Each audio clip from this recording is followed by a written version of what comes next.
오늘 우리에게 주신 하나님의 말씀 보도록 하겠습니다. 오늘 우리에게 주신 하나님의 말씀은 마태복음 13장 24절로 43절까지 말씀입니다.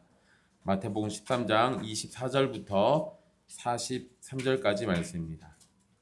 귀하신 하나님의 말씀 받들어서 읽도록 하겠습니다.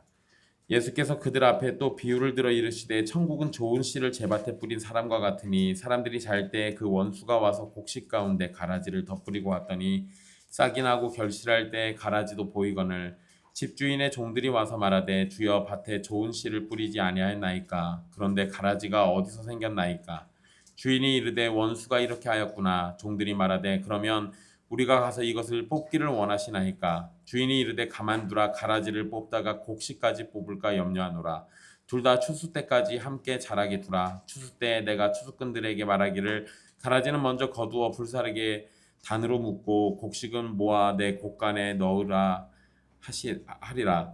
또 비유를 들어 이르시되 천국은 마치 사람이 자기 밭에 갖다 심은 겨자씨 하나 같으니 이는 모든 씨보다 작은 것이로되 자란 후에는 풀보다 커서 나무가 되매 공중에 새들이 와서 그 가지에 깃들이 있느니라. 또 비유로 말씀하시되 천국은 마치 여자가 가루 서말 속에 갖다 넣어 전부 부풀게 한 누룩과 같으니라. 예수께서 이 모든 것을 우리에게 비유로 말씀하시고 비유가 아니면 아무것도 말씀하지 아니하셨으니 이는 선지자를 통하여 말씀하신 바 내가 입을 열어 비유로 말하고 창세로부터 감추인 것들을 드러내리라 함을 이루려 하심이라. 이에 예수께서 무리를 떠나사 집에 들어가시니 제자들이 나와 이르되 밭의 가라지의 비유를 우리에게 설명하여 주소서.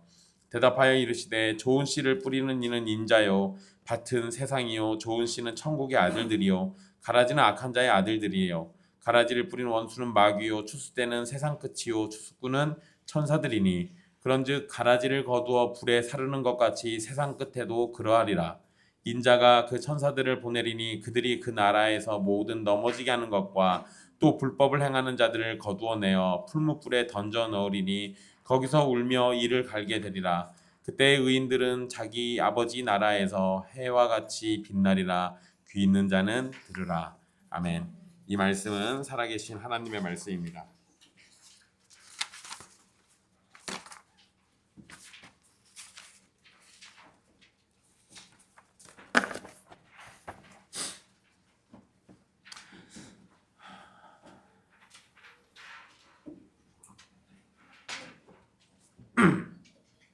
지난 시간 씨 뿌리는 비유라고 불리는 말씀을 살펴봤습니다.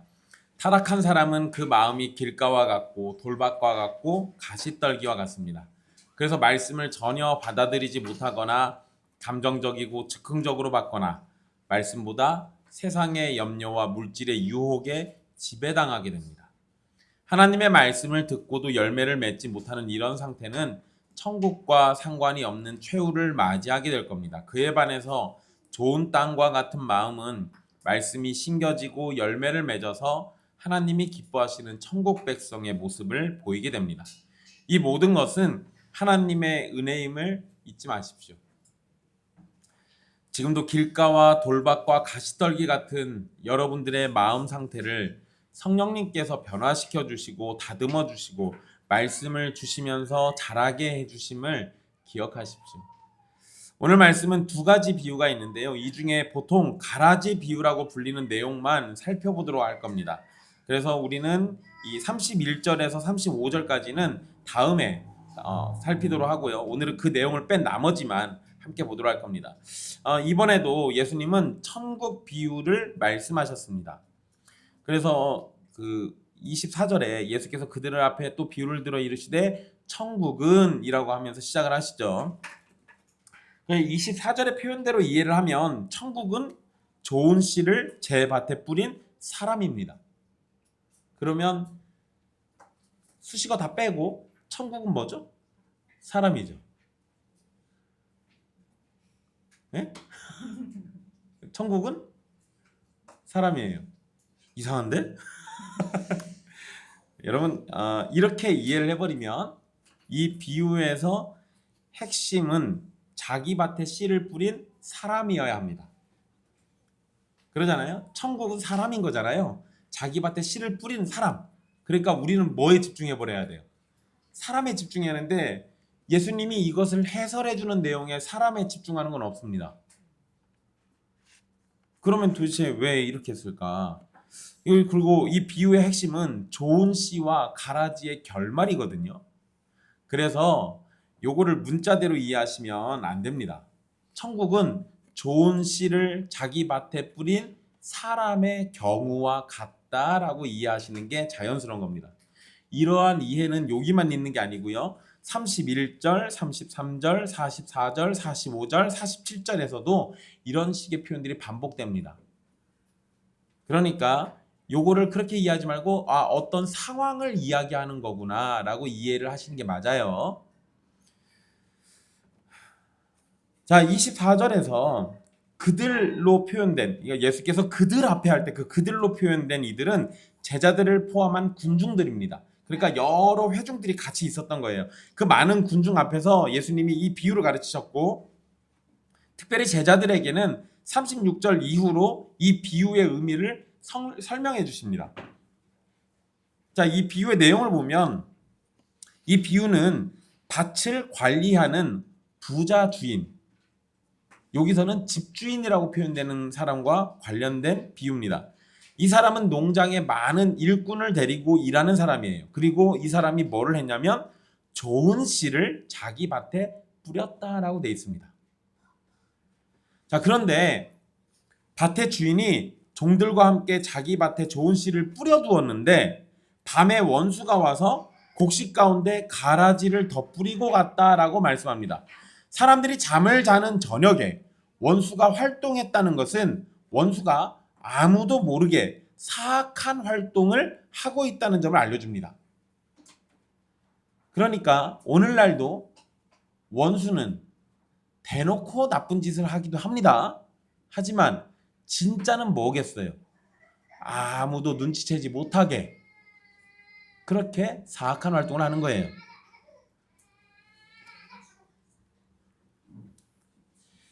여기에서 이 원수는 적대 관계에 있는 사람을 의미할 겁니다. 그리고 가라지라고 번역된 단어는요, 독보리를 의미합니다. 독보리. 독보리예요. 이거는요, 여러분, 곡식에 피해를 주는 곰팡이를 옮기는 해로운 잡초를 의미합니다. 독보리는 처음에 심겨져서 싹이 올라올 때는 밀과 구분이 어렵습니다. 그런데 잎이 자라고 열매가 맺기 시작하면 이게 구분이 돼요. 그러니까 그 전까지는 이게 가라진지 어떤 건지 잘 몰라요. 그래서 사람들이 몰랐던 겁니다. 재미난 건요, 당시 로마법에 이러한 행동을 금지하는 법이 있었어요. 그렇다는 얘기는 진짜 누군가 이런 짓을 했다는 거예요. 실제로 원한이 있는 사람들이 오밤중에 남의 밭에다가 돋보리를 뿌려가지고 이 밀과 함께 자라게 하는 일들이 있었다라는 겁니다. 그러니까 예수님이 이 비유를 얘기할 때 사람들은 대충 이게 어떤 상황인지 이해는 되는 거예요. 왜냐하면 자기 시대에 있었던 일이니까. 잎과 함께 열매가 나타나기 시작하면서 독보리의 정체가 분명해져서 26절에서는 싹이 나고 결실할 때 가라지가 보였다라고 표현을 합니다. 자라는 동안에는 분명하게 구분이 어렵지만 열매를 맺기 시작하면 구분이 된다는 겁니다. 27절에 밭의 주인을 집주인이라고 부르는데요. 그리고 그 종들이 집주인에게 밭에 가서 씨를 뿌렸는데 왜 가라지가 생겨나는지를 질문합니다. 여러분, 이거 일상적일까요? 여러분 잘 생각해 보세요. 여러분들이 농장주예요. 일꾼들을 썼습니다. 일을 시켜가지고 좋은 씨를 밭에 뿌렸어요. 근데 거기에 가라지가 나요. 그러면 누가 물어봐야 돼요? 농장주가 일꾼들한테 물어봐야죠. 니네 도대체 뭐 심었냐고. 그죠? 근데 여기서는 거꾸로 그 일꾼들이 농장주한테 지금 물어보잖아요. 이거 뭔 일이죠? 이거 왜 이럴까요? 어떤 상황일 때 이렇게 얘기할까요? 자, 다시 농장주가 일꾼들한테 물어볼 때는 뭐 해서 농장주가 물어보는 거예요? 야, 너희 제대로 일한 거 맞아? 의심하니까 물어보겠죠. 그죠? 근데 지금 일꾼들이 농장주한테 이렇게 물어보는 건 뭐겠어요? 우리는 제대로 일했는데? 우리는 준 대로 받은 씨로 제대로 뿌렸습니다. 근데 도대체 왜 이런 일이 벌어진 거죠? 이러니까 지금 이렇게 물어보는 거죠. 그러니까 상황이 이해가 되시죠? 그러니까 지금 일꾼들은 너무 억울한 거예요. 우리가 안 뿌린 게 나기 시작한 겁니다. 그래서 종들에게 있어서 가라지가 생겨난 것은 알 수 없는 기이한 일이 생겨난 거예요. 얼마나 충격이겠어요. 나는 뿌린 적이 없는데. 자, 주인은 원수가 이렇게 했음을 알고 있었고 종들에게 원수가 이렇게 했다라고 말을 합니다. 여기에서 원수로 번역된 표현에는 사람이라는 단어가 포함되어 있습니다. 그래서 그거를 그냥 문자적으로 읽으면 원수의 사람이에요. 원수의 사람. 이렇게 표현한 것은 가라지가 생겨난 것이 알 수 없는 일로 벌어진 것이 아니라 적대적인 어떤 한 사람에 의해서 저지러진 일임을 강조한 겁니다. 주인의 말을 들은 종들은 가라지를 뽑기를 원하냐고 다시 질문합니다. 곡식에 해를 끼치는 독보리를 뽑는 것은 자연스러운 일이기 때문에 종들은 주인의 허락을 받고 그 일을 하려는 거예요. 그런데 주인은 가라지를 뽑다가 어떻게 된다고 그래요?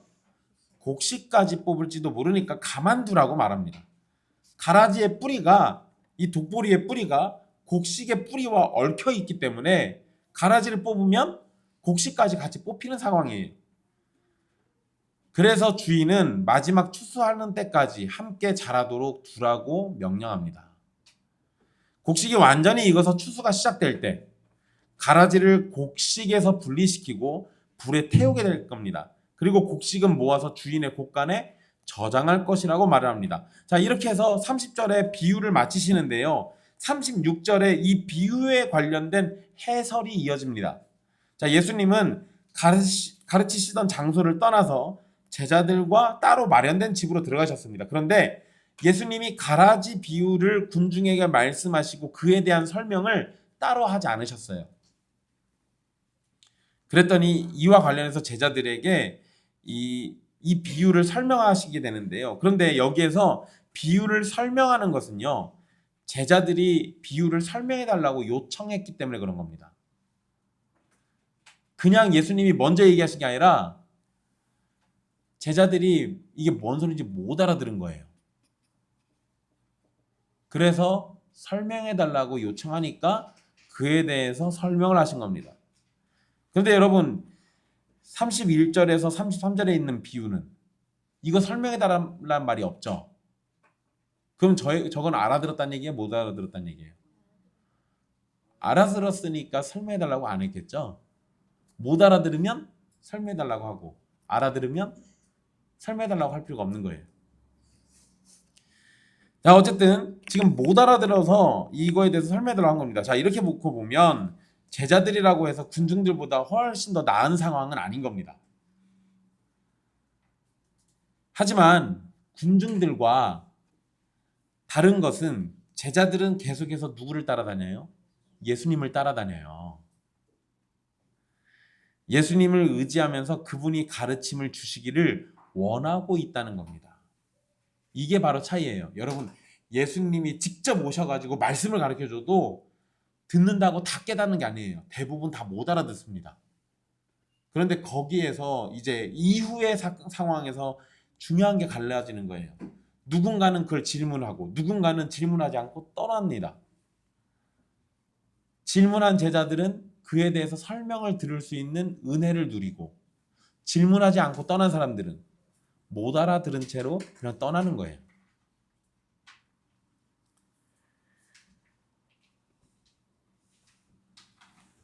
이러한 제자들의 자세는 우리에게 성도의 자세가 어떠해야 하는지를 알려주는 겁니다. 성도는 하나님의 말씀에 가까이 있어야 합니다. 그리고 그 말씀을 배우고 깨달을 수 있는 곳에 머물러야 하는 겁니다. 이러한 믿음의 자세가 있는 사람이 은혜를 입는 것이고 더 많은 것을 깨닫게 될 겁니다. 제자들이 질문하고 예수님 곁에 머무른 것은 잘했지만 이들이 36절에 보면 밭의 가라지의 비유라고 이렇게 부릅니다. 그러니까 이런 걸 보면 이들의 관심이 원수가 뿌린 가라지에 있다라는 것을 우리는 알 수 있어요. 그러니까 이 사람들 지금 제자들이 이 제목을 나름대로 지었잖아요. 밭의 가라지의 비유라고. 그리고 우리는 대체로 이거를 가라지의 비유라고 얘기를 하긴 합니다. 그런데 그러니까 밭의 가라지의 비유라고 했을 때는 이거 원수가 뿌린 그 가라지 자체만 집중하는 건데요. 그래서 원수가 뿌린 그 가라지가 도대체 나중에 어떻게 되느냐, 이거에 대해서 제자들은 관심을 갖고 있는 겁니다. 하지만 예수님의 비유에서 가라지의 강조가 있는 것은 사실이긴 하지만 더 중요한 게 따로 있어요. 그게 뭐냐면 알곡을 보호하기 위한 주인의 마음이에요. 이게 훨씬 더 중요한 겁니다. 주인이 지금 가라지 제 명대로 다 살라고 내버려 들어간 겁니까? 그거 아니에요. 가라지 뽑다가 알곡이 뽑힐까봐 그거 염려되니까 알곡을 위해서 가라지를 내버려 두라고 한 거였어요. 그러면 주인이 진짜 중요하게 생각하는 건 뭐예요? 알곡이에요. 그러면 이 얘기를 들은 제자들이 진짜 중요하게 생각하는 건 뭐여야 돼요? 아, 그 알곡이 도대체 뭡니까? 이걸 물어봤어야 하는데 그딴 건 난 모르겠고 그 가라지는 어떻게 됐습니까? 그거나 좀 얘기해 주십시오. 이거잖아요. 여러분, 우리 살면서 굉장히 중요한 얘기들을 들을 때 사람들은 엉뚱깽뚱한 소리들을 할 때가 있어요. 왜냐하면 내가 관심 있는 거에만 귀를 기울이고 내가 듣고 싶은 거에만 관심을 갖고 정작 중요한 얘기는 그게 아닌데 다른 거에만 관심을 갖고 귀를 기울이는 경우들이 너무 많다라는 거예요. 여러분, 제가 원래 이단 세미나를 많이 다녔다고 했잖아요. 그래서 나름대로 유명한 강사긴 했어요. 근데 여러분, 제가 그거를 안 하게 된 건 제가 5년 넘게 이단 세미나를 다녔는데 다니면서 사실 제가 약간 회의감이 있었어요. 끝나고 난 다음에 마무리할 때쯤에 제가 제일 중요한 얘기를 합니다. 교회 바깥으로 나가지 말고 성경 공부하고 싶으면 교회 안에서 목사님에게, 교회 바깥은 위험하니까 교회 밖에 나가지 말라고 그렇게 강조를 합니다. 그런데 교인들은 뭐만 기억하냐면 제가 중간중간에 이단들에 관련돼서 우스꽝스러운 거 얘기해 준 거, 그것만 기억해요. 그래서 정말 중요한 건 기억 못하고 그런 것들, 잡다한 것들만 기억을 해요. 좀 슬픈 일이에요. 제가 재밌게 세미나 해달라면 얼마든지 재밌게 우스꽝스럽게 해드릴 수는 있으나 그게 사실은 중요한 게 아니거든요. 정말 중요한 건 교인들이 이단들에게 공격받지 않고 교회 안에서 말씀으로 좋은 말씀을 꼴로 먹으면서 양육돼서 자라나는 게 정말 중요한 건데 다른 쓸데없는 거에만 관심을 둬요. 지금 제자들의 수준이 딱 그 상황입니다. 그러면 선생님이신 예수님은 이것들 수준이 왜 이 모양이냐 하면서 뭐라고 한 소리 하셔야 하는데 그런 얘기 안 하시고 또 사랑이 많으셔가지고 다시 또 잘 가르쳐 주세요. 그런데 어쨌든 예수님이 설명해 주신 내용에 이제는 귀를 잘 기울여야 합니다. 자, 예수님은 좋은 씨를 뿌리는 사람은 인자라고 설명하십니다. 그러니까 이거 사실 여기서 좋은 씨를 뿌린 게 누구라는 거예요? 자기 자신을 얘기하고 있어요. 자기 자신을. 그리고 밭은 뭐라고 합니까? 세상이라고 그래요. 좋은 씨는 천국의 아들들이라고 합니다. 가라지는 악한 자의 아들들이에요. 예수께서 세상이라는 밭에 좋은 씨인 천국의 아들들을 뿌리는데 그와 대조적으로 악한 자가 가라지라는 악한 자의 아들들을 뿌립니다. 이 말씀의 의미는 세상 속에는 하나님 나라의 아들들도 있고 사탄에게 속한 아들들도 있다는 겁니다. 이거는 지극히 당연한 거예요. 지극히 당연한 겁니다. 여러분, 요새 그 목사들이 정치 활동에 너무 개입들 해가지고 제가 그런 질문 많이 받아요. 도대체 목사들이 왜 그러냐고. 여러분, 말씀에 써 있네요. 그런 사람도 있고 저런 사람도 있어요. 또 제가 기장 목사니까 좀 보수적인 분들은 저한테 그런 얘기해요. 기장은 왜 동성애 옹호하는 목사들이 있는 거야? 말씀에 써 있네요. 그걸 왜 자꾸 나한테 물어봐요? 말씀에 있는 걸. 나한테 물어본다고 답이 있겠어요? 내가 어떻게 알아요 그 사람들 속을. 그런데 말씀에 있어요. 이 세상에는 하나님 나라의 아들들도 있고 사탄에게 속한 악한 자의 아들들도 있는 겁니다. 그 사람들이 이런 모양 저런 모양으로 곳곳에 다 숨어 있는 거예요. 자, 근데 여러분 여기서 우리가 좀 재미나게 볼 게 하나 있습니다. 좋은 씨는 인자가 뿌릴 때 이미 뭐라고 돼 있어요? 좋은 씨라고 불리고 있습니다. 좋은 씨는 처음부터 좋은 씨였어요. 이거는 천국의 아들들이 좋다라는 평가를 받는 것은 이들이 스스로 노력해가지고 얻어낸 평가가 아니라 인자가 뿌릴 때부터 이미 좋은 씨였기 때문에 씨가 좋다는 평가를 받고 있는 거예요. 그러면 좋은 씨로 뿌려지는 이 상황은 누가 씨를 좋게 만들었을까요? 인자죠, 인자.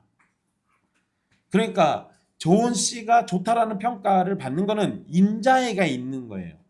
그 이유는 우리가 잘해서 좋은 씨가 된 게 아니라 우리를 좋은 씨로 만들어 놓으신 인자에게 그 모든 영광이 돌아가야 하는 겁니다.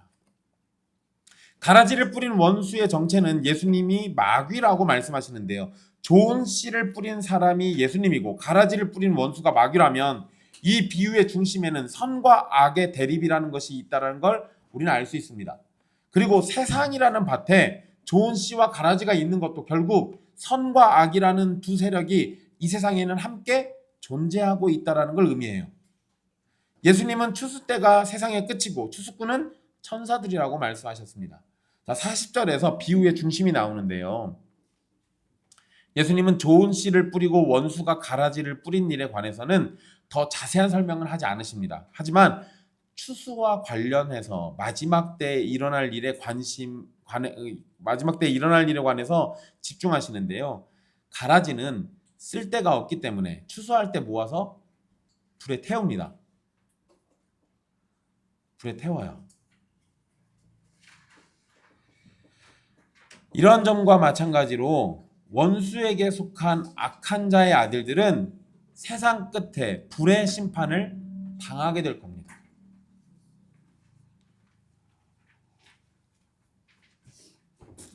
이렇게 놓고 보면 여러분 가라지도 쓸 데가 한 군데는 있습니다. 그렇죠, 땔감. 무슨 땔감? 지옥의 땔감.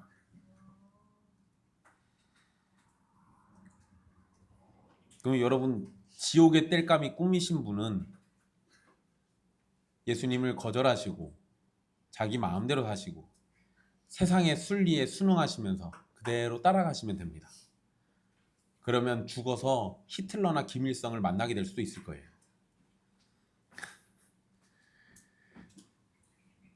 가라지는 땔감 말고는 쓸 데가 없어요. 거기다가 여러분 이런 가라지를 태워보신 분들은 아실 겁니다. 이게 땔감으로서 가치가 있습니까? 아니요. 그냥 확 타면 끝나요. 사실상 얘네는 땔감으로 쓰기도 뭐해요. 어쨌든 가라지는 쓸 데가 없어서 그냥 다 불에 태워요. 이게 마지막 때에 불의 심판을 당하는 악한 자의 아들들과 연관된다는 걸 꼭 기억해 두십시오. 가라지가 알곡과 함께 자랄 때, 자 이제 이 부분을 생각해 볼게요. 가라지가 알곡과 함께 자랄 때 그들이 자라는 건 매우 성공적이었을 겁니다. 왜냐하면 자기가 가라지라는 거를 들켰을 텐데 주인이 뭐라 그래요? 추수 때까지 내버려 두라고 그러잖아요. 그러니까 내가 나쁜 짓 해도 나를 지금 안 건드려요. 그러니까 내가 열매를 맺을 때까지 자라는 건 아주 성공적이죠. 대부분 알곡을 괴롭히거나 알곡을 죽여가면서 성장했을 겁니다. 얘네들이 그냥 크는 애들이 아니니까. 그리고 제가 아까 독보리는 곰팡이를 주변에다가 이렇게 뿌린다고 그랬잖아요. 그러니까 얘네는 그냥 얘가 자라가지고 괴롭히는 정도가 아니라 주변의 알곡들에게 곰팡이를 묻히기 때문에 알곡들이 병들어요. 그래서 죽기도 합니다. 그러니까 이렇게 놓고 보면 얘네들은 알곡을 괴롭히거나 죽여가면서 성장했을 것이고 이것들이 마치 모든 것의 주인인 것처럼 잘 되는 상황이었을 겁니다. 자기들은 잘 성장하고 주변 것들은 다 죽여가면서 아주 좋았을 겁니다. 하지만 세상 끝에는 가라지를 기다리는 것은 불로 태워지는 것뿐입니다. 이거 외에는 답이 없어요. 마지막 때가 되면 인자가 투수꾼인 천사들을 보내실 겁니다. 천사들이 하는 일은 그 나라에서 모든 넘어지게 하는 것과 불법을 행하는 자들을 가두는 겁니다. 41절에서 그 나라를 사람들이 보통 41절에 그 나라라고 되어 있는 그거를 교회라고 생각하는 경우가 많습니다. 교회라는 해석은 이 말씀을 적용하는 부분에서는 일부분 생각할 수 있긴 하지만 본문에서 밭을 세상이라고 하셨잖아요. 그러니까 여기서 그 나라는 천국에 좋은 씨앗이 뿌려진 세상 모든 곳이라고 볼 수 있는 거예요. 교회라고 좁혀서 이해하는 것은 부분적인 겁니다. 사실상은 전체로 봐야 돼요.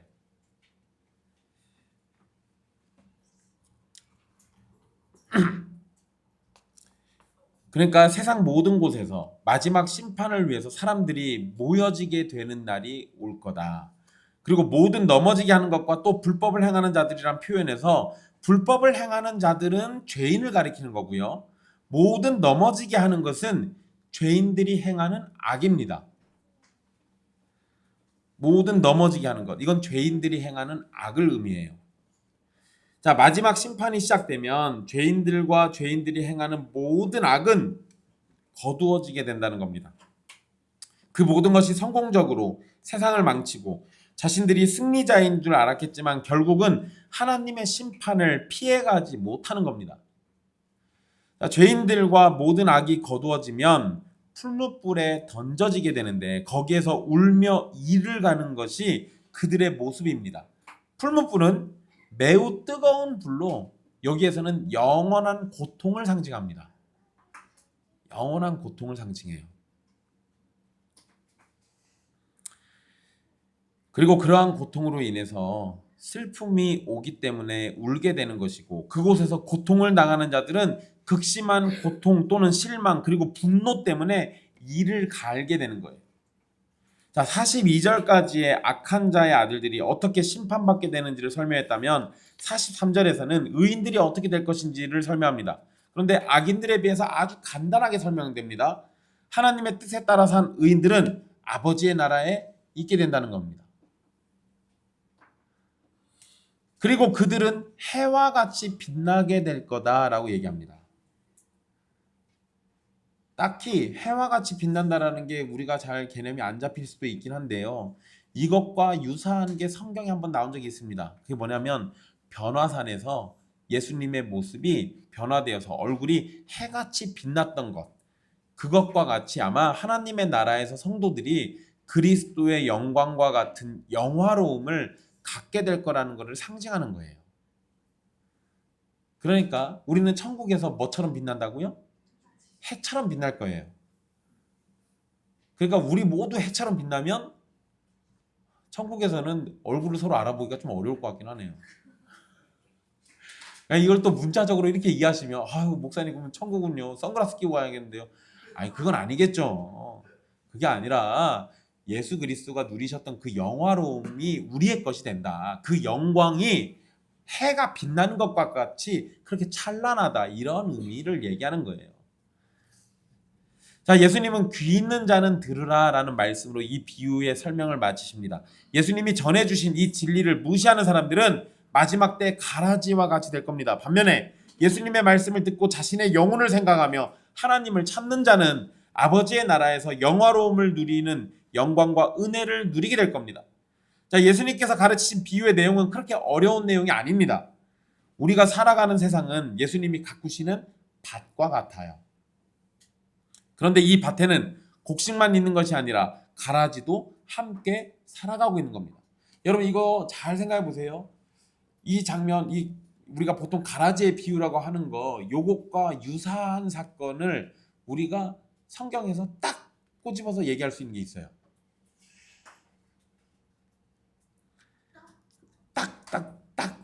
딱 들어맞아요. 맞아요. 창세기에 아담과 하와가 에덴이라는 곳에 심겨져 있는데 마귀가 와서 하와에게 가라지를 심어놓고 가죠. 그래서 하와 안에 뭐가 생겨납니까? 불신이 생겨나요. 그리고 그 불신은 불순종으로 드러나고 그 불순종과 불신은 아담에게로 번집니다. 그래서 둘이 같이 하나님 앞에 범죄하죠. 하나님이 만들어 놓은 세상에 마귀가 독보리를 뿌려가지고 거기를 망치는 거예요. 그런데 여러분, 제가 그 상황에서 제일 쉬운 방법이 뭐라고 그랬죠? 어차피 아무도 모르는 거니까 삼위 하나님만 입 다물고 계시면 되니까 모르는 척하고 싹 다 없애버리면 되잖아요. 그렇게 하고 다시 처음으로 에덴 동산 짓고 아담 만들고 하와 만들어서 붙이고 그 다음부터는 마귀가 옆에 못 오게 딱 잘 감시하고 있으면 되잖아요. 근데 왜 하나님 그렇게 안 하셨을까요? 오늘 비유에서 뭐라고 그래요? 뭐를 보호하려고? 알곡을 보호하려고. 그게 뭔 소리냐면요, 여러분들은 태초부터 하나님이 정해놓으신 알곡이에요. 여러분들을 보호하시려고 가장 쉬운 길을 안 선택하신 거라고요. 그리고 그 어렵고 힘들고 괴로운 일을 굳이 꾸역꾸역 지금 하고 계신 거예요. 그 상황이 뭘로 이어지는 거예요? 예수 그리스도가 죽으시는 일까지 이어지잖아요. 제일 쉬운 길이 있었다니까요. 근데 그거 안 하셨어요. 누구 때문에? 택함 받은 자기 백성들, 이곳에 앉아 있는 저와 여러분들을 위해서. 그래서 그러셨다고요. 그러면 목사님, 마귀는 나중에 어떻게 됩니까? 아니, 거기에 관심 갖지 말고 우리를 보호하시려고 하는 사랑 많으신 그 하나님 뭐라고요? 마귀가 저렇게 됐는데 어떻게 됐는데 그게 뭔 상관이에요, 우리랑. 어차피 땔감인데.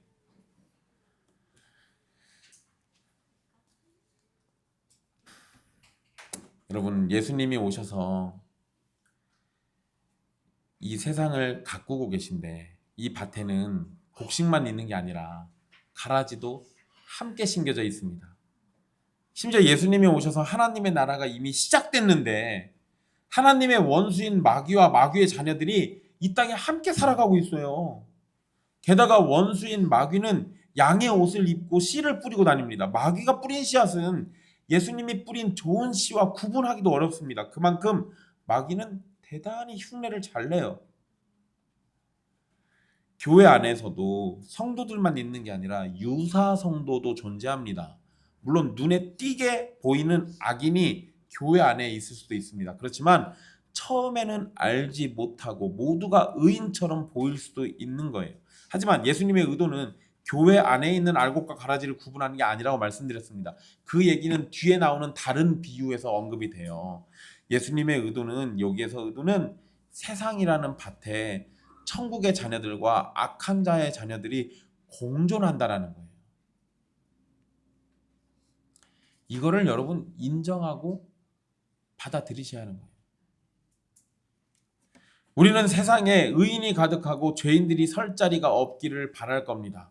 그러나 그런 것은 마지막 때가 되기 전에는 있을 수 없는 일이에요. 우리의 원함과 달리 우리가 살아가는 세상은 의인과 함께 악인도 있는 겁니다. 그리고 예수님은 이렇게 비유를 말씀하시면서 성도가 세상으로부터 분리되기보다 세상과 함께 살아감을 감당하라고 말씀하시는 겁니다. 성도는 세상과 구분은 되지만 분리되는 삶을 살 수는 없습니다. 우리는 세상과 더불어 살아가면서 동시에 세상에서 구분되는 거룩한 존재로 살아야 하는 겁니다.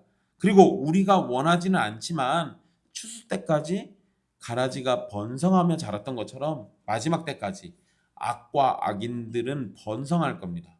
그리고 그렇게 되는 것에는 마귀가 인자이신 예수님을 대적해서 열심히 일하고 있기 때문인 거예요. 그렇지만 여러분, 분명한 것은 악과 악인들은 세상의 끝에 확실한 심판을 받고 멸망하게 될 겁니다. 그때까지 천국의 자녀들과 악한 자의 자녀들이 어쩔 수 없이 함께 공존해 가야 돼요. 우리가 원하지 않더라도 하나님이 정하신 때까지는 그렇게 살아야만 하는 겁니다. 좋은 씨와 가라지는 마지막 추수 때가 되어야 확실히 구분되고 분리될 겁니다. 물론 잎이 자라고 알곡이 열리면 부분적으로 확인은 가능합니다. 하지만 천사들이 거두어들여서 풀무불에 던져 넣을 때 더욱 분명하게 드러날 겁니다. 그리고 여러분, 우리에겐 정말 감사한 게요. 죽을 때까지 끝난 게 아니에요.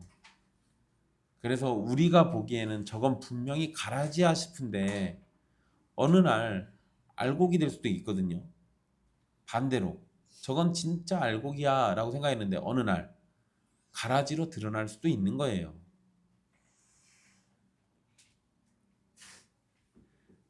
그래서 우리가 할 것은 추수가 아니라 그리고 가라지를 뽑아내는 것도 아니에요. 본문을 잘 보세요. 주인이 종들한테 가라지 뽑으라고 합니까? 아니요. 뽑지 말라고 그래요. 추수 때까지 기다리라고 합니다. 그럼 우리가 할 일은 뭐예요? 우리는 알곡으로 추수하는 때까지 잘 자라나는 것이 우리의 할 일이에요. 또 가라지와 구분되는 열매를 맺으려고 하고 가라지의 공격에 넘어지지 않도록 든든히 견디는 힘을 길러야 합니다. 이게 우리가 할 일이에요. 다시 얘기해 드릴게요. 우리는 알곡으로 추수하는 때까지 잘 자라나는 것이 우리가 할 일입니다. 가라지와 구분되는 바로 주인이 기뻐하는 바로 그런 열매를 맺으려고 해야 하고요. 가라지의 공격에 넘어지지 않도록 든든히 견디는 힘을 길러야 돼요. 그게 우리가 할 일이에요. 가라지를 뽑아서 내다 버리고 가라지를 쳐서 무찌르고 이게 아니라 잘 견디고 인내하면서 열매 맺는 거. 그게 우리가 할 일이에요. 성도는 세상에서 악한 자들을 제거하는 임무를 맡은 것이 아닙니다. 우리는 하나님의 심판이 임할 때까지 거룩한 백성의 삶을 살고 악인들과 함께 살아가야 하는 현실을 인내로 견뎌내야 하는 거예요. 교회 역사에서 악인들을 제거하려는 모습들이 있었지만 모두 실패로 돌아갔습니다. 오히려 그러한 모습들을 통해서 교회가 악에 동참하는 일이 벌어졌어요. 우리가 악인들을 제거한다고 해서 하나님의 나라가 온전히 세워지는 것도 아닙니다. 악인을 제거하려는 시도는 자칫 의인을 제거하는 큰 일로 번질 수도 있습니다. 하나님의 뜻은 지금 당장 완전히 의로운 세상을 만드는 것이 아니라 의인들을 정하신 날까지 부르시고 안전하게 보존하시는 것에 있어요. 그러니까 우리도 뭔 생각을 해야 돼요? 악인들을 뽑아서 없애버리는데 우리 삶의 목적을 두는 게 아니라 우리는 우리의 알곡다운 삶을 잘 살아내는 거, 그게 필요한 거라고요. 세상에 가라지가 있는 것은 지금으로는 지극히 당연한 일입니다. 그런데 세상뿐만 아니라 교회 안에도 가라지가 얼마든지 들어올 수 있어요. 그러니 우리는 교회와 세상에서 하나님의 자녀다운 열매를 드러내야 하고 교회와 세상에서 가라지의 공격을 견뎌내고 이겨내는 힘을 길러야 하는 겁니다. 그러기 위해서 우리는 말씀을 가까이 하고 하나님께 기도로 도우심을 받아야 하는 겁니다. 그리고 이 비유의 결론은 현재 사는 삶만 우리에게 있는 것이 아니라 세상의 끝에는 영원한 심판이 있거나 아니면 아버지의 나라에서 영광의 삶이 있다라는 걸 알려주는 겁니다. 그러니까 뭐 하라는 거예요? 견디고 인내하라는 겁니다. 악인들로 인해서 고통을 받는 성도는 마지막 날이 속히 오기를 기다려야 합니다. 우리가 지금의 삶에서 고난과 역경을 마주하며 힘든 삶을 살아간다고 하더라도 그것은 우리가 마지막 때에 얻게 될 영광에 비할 것이 못 됩니다. 그래서 우리는 지금의 고난을 인내하면서 감당하는 겁니다. 왜냐하면 마지막 때 아버지 하나님을 통해서 얻게 될 영광이 더 크기 때문에 그런 겁니다. 사랑하는 형제 자매 여러분, 밭에 좋은 씨를 뿌렸으니 알곡만 있으면 되는데 가라지가 생겨난 것은 문제가 있는 겁니다. 어쩌면 밭에 가라지가 뿌려지도록 원수를 막지 못한 종들의 잘못일 수도 있습니다. 그런데 여러분, 주인은 종들을 책망하지 않으셨어요. 오히려 그러한 일이 일어날 것을 알고 계셨던 것처럼 담담하게 받아들이셨습니다. 그리고 자신이 계획한 일을 따라서 추수할 때까지 기다리십니다. 우리의 주인이신 삼위 하나님께서도 하나님의 창조 세계에 악인들이 있는 것을 두고 천사를 책망하시거나 교회를 책망하시지 않으셨습니다. 오히려 그러한 일이 있을 것을 계속해서 우리에게 경고하셨고, 그리고 우리에게는 인내하고 마지막 때를 기다리라고 말씀하셨습니다. 가라지를 뽑아내는 것도 우리의 일이 아니고 원수를 막아내는 것도 우리의 일이 아닙니다. 그것은 하나님께서 정하신 뜻을 따라 될 일이고, 우리의 일은 주님의 말씀에 순종하며 거룩함의 열매를 맺고 마지막 때 아버지의 나라에서 영광을 누리는 겁니다. 그러니 세상과 싸우려고 하지 마십시오. 우리를 공격하는 세상적인 것들과 싸우십시오. 세상의 타락을 완전히 없애려고 하지 마십시오. 사실은 불가능해요. 주님의 뜻이 정해진 그날까지는 세상의 타락을 완전히 없앨 수 없습니다. 세상의 타락은 주님이 허용하신 일이고, 우리는 내가 서 있는 자리에서 소금과 빛의 역할을 하면서 부패를 막고 타락을 더디오도록 하는 일을 하는 거예요. 알곡으로 추수 때 우리 주인이신 예수님이 기뻐하는 열매를 맺는 일에 더 집중하십시오. 그리고 그것으로 영광 돌리십시오. 그것이 여러분이 할 일이고 지금 여러분들이 해야만 하는 일입니다. 기도하겠습니다.